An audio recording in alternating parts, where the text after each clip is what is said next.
What's up, humans, and welcome to a new Psicoactivo. Happy Wednesday, everybody.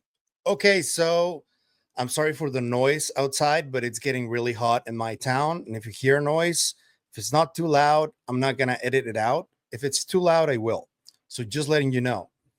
So, one of the things that happened yesterday in a news filled day was that there was a new Weaponized episode with George Knapp and Jeremy Corbell. And I am watching pretty much every episode they're doing because they really drop a lot of knowledge. And I am also trying to analyze what they see through their eyes of what's happening.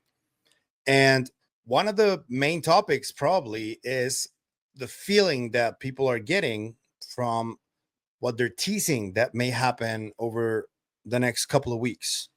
And that's for me one of the main topics, but the main topic is going to come later. But this, it kind of feels like one of the interviews that they have already recorded, if not two, maybe, will happen over the next couple of weeks. So, presumably, either next week or a week after that, we're going to get a brand new firsthand witness, according to Jeremy Corbell's metrics of what a firsthand witness is.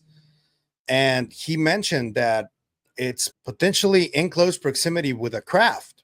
So shout out to UAP James for this clip. UAP James writes, Jeremy Corbell appears to hint that one of the potential witnesses for the upcoming UAP hearing saw some sort of exotic technology of unknown origin in the shape of a triangle on a military base. Let's allow these people to put this on record on their oath. This is what he said.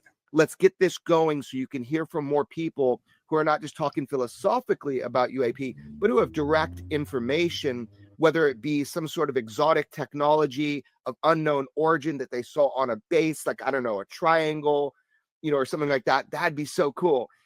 Let's allow these people to put this on record under oath, and then let's have the investigatory powers of Congress jump in and say, look, we know for a fact this was seen, this was observed at this time. What is it? So with this one, I already heard three people who are supposed to be firsthand witnesses that are recent, that are not like Michael Herrera or Jake Barber, who had close proximity to some of these UAP. Black triangles, tic tacs, you got generally those two shapes. So let's hope it's true.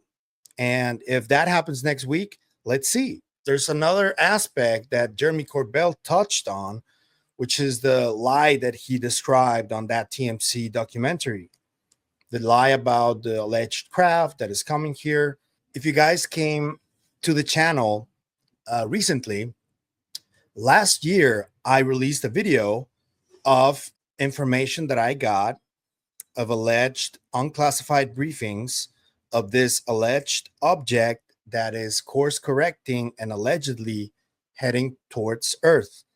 I did not claim in my video that I had this information and that I thought it was going to happen. I wanted to explore this lie that Jeremy Corbell is talking about and this misinformation line that Jeremy Corbell is talking about. My report was merely about the briefings, and I kept saying in my videos that I thought it was probably a lie, but people took it out of context and they just clipped without context certain audio from my video, and it made it seem like I was claiming that was going to happen, and that wasn't the case. And when Jeremy Corbell came out to talk about this, that reassured me that my source is correct, that those briefings were happening with Congress staffers in non-classified settings. That was happening. So I was glad that Jeremy Corbell knows that this is going on, this misinformation that is going on. And I was glad to hear him calling it out because I think it's important. And he wanted to just reiterate that it's likely that whatever Dr. Avi Loeb is reporting with the 3I Atlas interstellar object, it's probably not related to whatever this lie is. But George Knapp did an interesting analysis there, and he thought it was kind of weird that the headlines and the news outlets are using this fear tactic to sell, which is true. I did a report on this about a week ago. The headlines are out of control, and he even went and speculated a bit if it was possible that somebody was talking to Avi Loeb in order to push this. There's no evidence of that yet, but the headlines are pretty weird.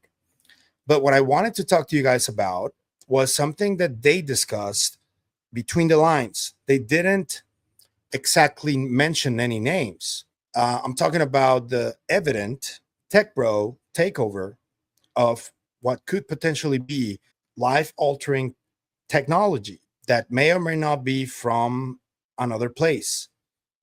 And these companies are already pretty public about what they're trying to do. They overtly avoid talking about UFOs. Like, for example, Elon Musk, he's very mixed bag when it comes to UFOs. Sometimes he says something, other times he says something else. Peter Thiel is very quiet about that, but he's very vocal about his religious and apocalyptic beliefs. And what Palantir is doing right now is basically taking over the personal information of every American. And I don't know if they're taking it from other countries too. That would be a crime, by the way. But and what they're doing with Americans should also be a crime. That's one of the reasons Edward Snowden has been pursued for so long, because he exposed one of the most disgusting truths of the intelligence community apparatus, which is that Americans are being surveilled at all times. And Palantir is at the forefront of that type of technology. And I don't know if they're already, probably more than likely, aware of the UFO topic or subject, and they want to find out what's going on. And recently, Trump was asked about JD Vance potentially being his substitute eventually when he finishes his term. And he was very positive about it, and he basically endorsed JD Vance. And Peter Thiel is one of JD Vance's benefactors over the years. So there is that connection. Months ago, I did do a video about this and about how the tech industry has taken over the West world essentially, because they own basically everything when it comes to technology and communications and access to information. They own everything. And it's been like that since the internet started, basically. Only this time around, they're much more powerful and they have much wider reach. And that should concern everybody, because there is like a certain singularity that I already talked about in one of my episodes too, that seems to be on a convergence road towards AI becoming artificial general intelligence, UFOs becoming a reality for the wider audience, not just for the 5% that is currently interested in it, and other different singularities, like the scientific singularity, if we have made breakthroughs or not. And there seemed to be a part of the UFO community that doesn't care how disclosure happens. They don't care if the tech bros take over that information and try to reverse engineer this stuff. They don't care how they're going to use that information or that technology to their benefit. I don't know if I can trust people like Elon Musk or Mark Zuckerberg or Peter Thiel with this type of information and this type of technology, if it exists. Not that the aerospace companies have done wonderfully with it. If it exists, they've been hiding it for 80 years. But I just wonder, is it worth it to be willing to risk tech bros taking over all of this? We don't know what they're going to do. And this is where I want to show you guys where Mr. George Knapp and I disagree.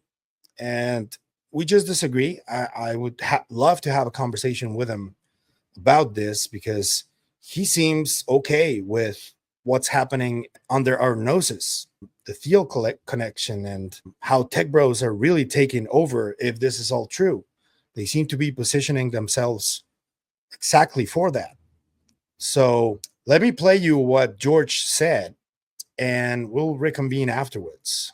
Well, I don't want to get too partisan either, but you can't help it with this point. I've seen it all over the place. I think it's fair to say that Donald Trump has a history of trying to change the subject, of succeeding in changing the subject. Whenever he doesn't like a particular dominant conversation, he engages in what you'd call counter programming to take attention away from what he doesn't want people talking about. And I think he's tried to get everyone talking about something other than Epstein for quite a while now. It hasn't exactly worked. I would not be surprised, though, if he goes at it. I saw one of the late night TV hosts was talking about this, making that prediction exactly. Any day now, we're going to hear about aliens because it would distract from Epstein. I think it might distract from Epstein for a day or two, but I'm not sure how well that would work. I know that Trump has mentioned UFOs and aliens a couple of times when he's been asked. He didn't voluntarily talk about it, but when asked, he'll give a sort of a non-committal statement. Yeah, I've been briefed. Yeah, it's interesting. I don't really believe it, is what he has said, even though he's heard from, I think, some pretty good witnesses and pretty good intel people who briefed him. I know that there are people in his administration who I was in touch with in between the election and the inauguration who very much were interested in the topic, who were interested in sharing information for the public. So George here is talking about Tulsi, John Ratcliffe, who is the CIA director, Secretary of State Marco Rubio, J.D. Vance, who, as we discussed, is backed by Peter Thiel. I know that Kash Patel, the FBI director, also previously expressed his interest in UFOs and in disclosing that, but none of them have done anything succinct up to this point. I suspect, though, that some of those guys have now decided if there is hidden technology and there are secrets stashed somewhere, we'd like to get a run at it. Before we spill all those beans, we'd like to get our chance at taking that stuff apart, doing some reverse engineering, and see if, the tech bros, as you and I have discussed before, if the tech industry can make more progress than the Lockheeds and aerospace companies of the world have done over the past 75 years, assuming that they really do have some good stuff. So, if Trump makes an announcement that distracts attention from Epstein, awesome. That'd be great. We'll take whatever he wants to give us. I disagree.